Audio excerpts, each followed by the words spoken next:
Being a social worker means I get to work with people from all facets of life. Be it homeless, the sick, the poor, sometimes even kids, or the rich and elite who fund my no-profit to save taxes. For the past 20 years, I have been running my own nonprofit organization that helps the needy to live a better life. However, for the past 4 years, my organization also helps to save and rehabilitate trafficked kids and women. It's truly disturbing how cruel people can be towards others of their own kind. Every year since, hundreds of kids and women come and stay in my organization. Some for a long time, while others till their families or guardians came to get them. Last week, a little boy named Marcus arrived at my organization.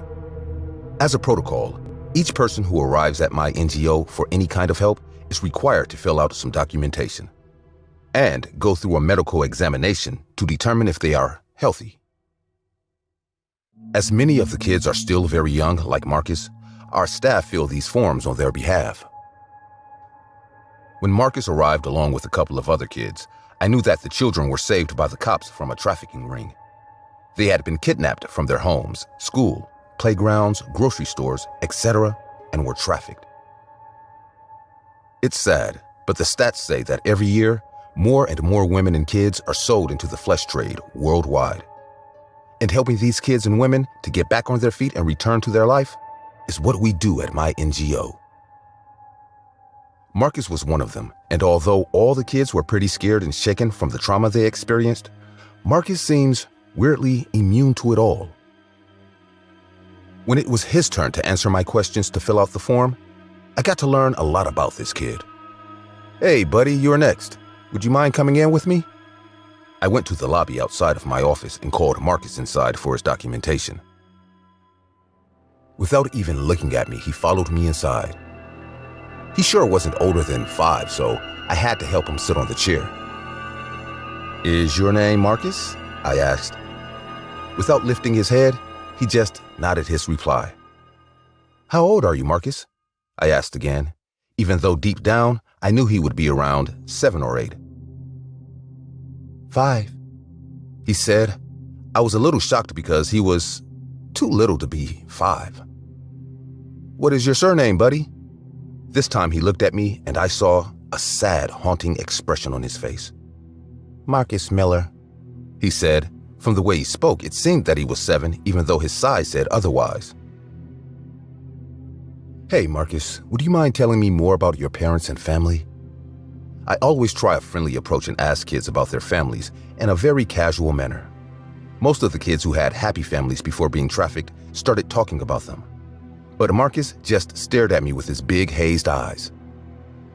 "Marcus, please tell me about your mom and dad." This time, I was gentler with the boy because I sensed something was off. "My dad sold me to a bad man for money, and my mom drinks too much. So, she is always lost in her own world," the boy replied in a timid and sad voice. I was shocked to know that this boy was sold to the traffickers by his own father for some cash.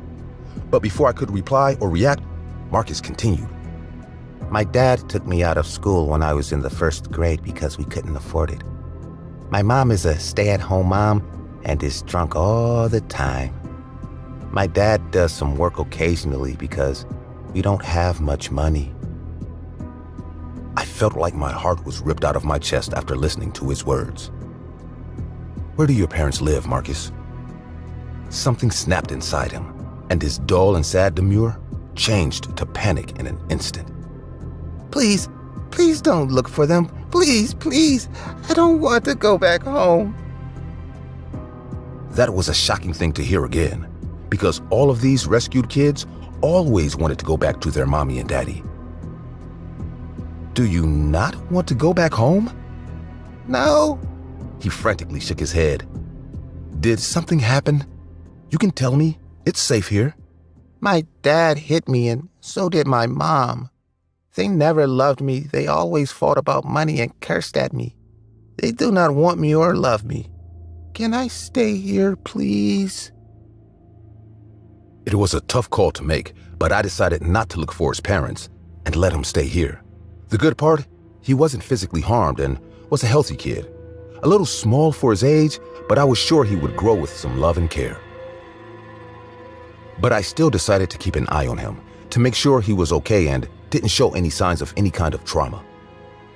Turns out, Marcus loved to draw most of the time. Unlike other kids who love to play and watch TV, Marcus just sat in a corner and drew. On one such evening, I sat beside him to see how he was doing. "What are you drawing, Marcus?" He looked at me and passed me his drawing sheet. On that sheet was a drawing of a woman. Marcus had drawn the face of the woman and her body. The woman was very disfigured, but I ignored it because most of the kids' drawings are weird and disfigured. But instead of using colors, he had drawn the woman in all black. "Why don't you use any other colors?" I asked him. "And who is this woman?" He looked at me with those big eyes for a while. She is the one that took me. "Took you?" For a second, I didn't know what he meant. But then I understood who the woman was. It was the one who bought him from his father. She used to watch me," he further added. I had no idea what to say or do, so instead, I decided to check out his other drawings, and sure enough, all his other drawings were of the same woman drawn in black. It was so disturbing holding his sketches in hand and not knowing what to do, so I decided to dig in a bit more. "Do you know where this woman is now?" "No, he said. but she still watches me." "What?" Marcus just pointed towards the open window. And I saw a shadow of a woman walking away. I ran towards the window and peeked out, but there was no one there. I looked back at Marcus, and he was still drawing the same woman. Now, with the drawing of that woman in my hand and the knowledge that the child traffickers are keeping an eye on my NGO and all the kids I save, I feel very scared and worried for the safety of these kids. I feel so confused and lost that I don't know what I should do. Call the cops to warn the authorities, or was the shadow of the woman a figment of my imagination?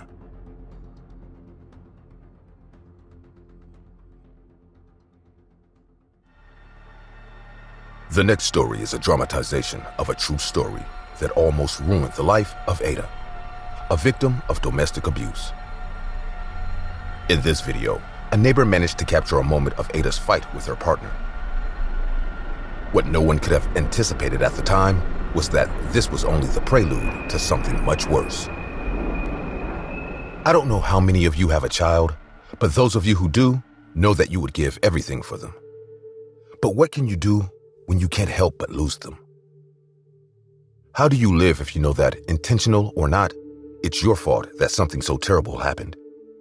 My name is Ada, and this is the story of how a nice vacation in a 5-star hotel turned into the most terrifying night of my life. Anyway, I must admit that things between Greg and I were not very good. Greg and I had been a couple for several years, and he was not the father of my son Robbie. His father had died in a car accident many years before, and it was hard for us to move on after that. But we did. Gregory started as a good man. He was on good terms with my son and seemed to be always looking out for what I needed. Everything was going well, but over time, things started to change. Greg became more and more jealous. At first, I couldn't go out with my male friends. After a while, I couldn't go out with my female friends either, because according to him, they were a bad influence. Little by little, I started to distance myself from all the people who cared about me, and I, without realizing it, allowed it. A few years later, things became more violent. Greg would hit me for almost any reason. I thought about leaving him, but he would change his personality and apologize to me. This may seem strange, but I was very innocent, and since he was a good father to my son and didn't do anything to him, I forgave him so I wouldn't take his father away from him. As you can imagine, things got worse and worse over time. Everything was going very badly lately, much worse than normal, so I decided to do something for the three of us to have a good time. I saved what money I could and invited us to take a little vacation to a 5-star hotel in paradise. Robbie was very happy, but I could tell something was bothering Greg, and when we got to the hotel, he let me know loudly. Greg was furious that I had saved that money without telling him. He complained that I could use that money for the house, and furious, he yelled at me and worried about what else I was hiding from him. Robbie and I started crying, and Greg stormed off to the bar. A few minutes later, a hotel security person approached me and asked me what had happened. He seemed genuinely concerned, and that gesture made me cry again. On impulse, I hugged him, and as I did so, I could see Greg in the distance looking at me, even more furious than before. I thought he was going to come and confront the guard, but instead, he just turned around in the hallway and went back to the bar, while I was sure he thought I hadn't seen him. That same night, Greg, without telling me, came to bed a few hours later. I didn't know whether to be happy or scared. I was just glad to have a relatively quiet night. The next day, Greg pretended nothing had happened and took Robbie to the hotel pool. He had made friends with the neighbors, and they arranged for our 4 kids to play in the pool. Greg might be a very aggressive person with little patience, but with the people outside, he was really very charismatic. So I wasn't surprised that he had already made friends. He told me to take a break from Robbie and come down to the pool when I was ready, to which I smiled and agreed. A few minutes later, someone knocked on the door. It was the security guard from the night before. The man only came in to ask me how I was doing from the day before and if everything was in order. That night, I didn't tell him what had happened, but it was obvious. Anyway, I didn't want to get him involved and told him everything was fine. The man was concerned and came to ask me without any self-interest. I could tell there were no ulterior motives, and that reassured me. When the man left, the door rang again a few seconds later. Had he forgotten something? I went over to open the door, but it wasn't the security guard. It was Greg, and he was furious. "Greg!" Without answering me, the huge man grabbed me by the neck and pulled me back. I had been through this many times before. I knew what was happening. But something was different. I had never seen Gregory so furious. Something in his look terrified me. I saw him angry many times, but this time, his eyes were full of decision. His eyes were not filled with that explosive anger he always had. This was premeditated. As he pulled a huge knife from his hands, the terrifying man kicked the bed with enormous force to corner me, and it fell on top of me. What was he doing with that knife? Did he want to kill me? Greg rushed at me with his arms outstretched and knife in hand, but I used the same bed he threw to corner me as a shield. I hid between the wall and the bed, straining so he couldn't pull the bed out. I could feel the sounds of the knife going through the bed to get me, but the knife was too small, and the tip of the knife barely pierced the bed. There was no way it could cut me. In an act of desperation, Greg pushed even harder to pull the bed out, and when I saw that he was succeeding, I pushed the bed forward. His strength, added to mine, caused the man to stagger and fall onto the bed, and I took advantage of this to open the door and escape. As I ran, I heard Greg yelling at me, "Run, Ada, but you'll see that I can be much worse. I'll hurt you where it hurts." As I ran, I kept thinking about his words. Hurt me where it hurts. At that very moment, I stopped and my blood froze. Greg was going to do something to Robbie. I ran to the pool as fast as I could, but I didn't know where I was or how to get there. I stopped to ask several employees, and they pointed me in the right direction. Once I got downstairs, I entered the pool and heard a lot of screaming. It wasn't hard to tell where they were coming from. Next to our neighbors, who were frightened old men and a little boy, Greg was drowning Robbie. I lunged violently at the man who was trying to kill my son and held him long enough for Robbie to come up for air for even a second. But the man pushed me back and I hit the sink, hurting my hip. Filled with pain, I tried to fight Gregory again, but there was no point. He was still choking my son with absolute ease. Out of nowhere, our rescue came. The security guard, along with 2 other employees, jumped into the pool and stopped Greg. One of the elders jumped into the fray and pulled Robbie out. Meanwhile, between the three men, they were barely able to stop furious Greg, but little by little, more and more people arrived to stop him. Our attention was focused on Robbie, who was not breathing. After giving him unresponsive mouth-to-mouth resuscitation, the boy spit up water and began to cough weakly. I breathed a sigh of relief. My son was safe. Gregory was arrested for attempted murder, and by the time I got out of jail, I had a restraining order against him.